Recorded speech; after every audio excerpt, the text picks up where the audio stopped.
Hello everyone, welcome to your channel Suroj with Whiteboard. Class 12th exercise 5.2. Differentiate the function with respect to x। Question number 1 का आज हम fifth part करेंगे। इससे पहले हम 4 part कर चुके हैं। फिफ्थ पार्ट है d y d x of sine A x plus v upon cos C x plus d. इसमें हम आइडेंटिटी करेंगे, ये u और b की फॉर्म में है। D y d x of u upon b क्या होता है, v square b d u by d x minus u d v upon d x.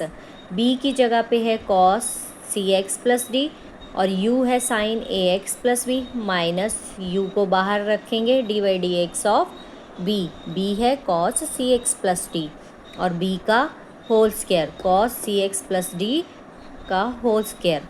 यहाँ पे हमने फिर b को लिखा और u का डिफ्रेंशिएट करा, साइन का डिफ्रेंशिएशन कॉस और चेन रूल के कारण ए एक्स प्लस बी का दोबारा डिफ्रेंशिएट हुआ, साइन ए एक्स प्लस बी, कॉस का differentiation minus sine c x plus d, d y d x of c x plus d फिर से डिफ्रेंशिएट होगा by chain rule upon b का whole square.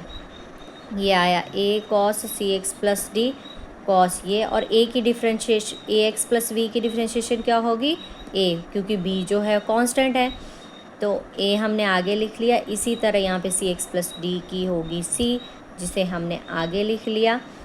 और यहाँ पे ये दोनों माइनस इंटू माइनस था इसलिए यहाँ पे प्लस का साइन हो गया। A cos A x plus B upon cos C x plus D का होल स्क्वायर, जो कि हमने ऊपर ही यहाँ पे कट, इसको हम यहाँ पे अलग करके लिख सकते हैं, इसका पार्ट के नीचे भी और इस पार्ट के नीचे भी। इसी तरह यहाँ पे हमने इसको अलग अलग लिखा है। इससे ये कॉस सी एक्स प्लस डी कट हो गया, यहाँ पे कट नहीं होगा क्योंकि साइन है, तो साइन अपॉन कॉस जो होता है टैन होता है, इसलिए यहाँ पे tan C x plus D बना। इसको हमने ओपन करा, A cos A x plus B C sine A x plus B और ये tan C x plus D upon cos सी एक्स प्लस डी, ये दोनों का कॉमन बेस है इसलिए एक बार लिख दिया। धन्यवाद। लाइक और सब्सक्राइब करते रहें।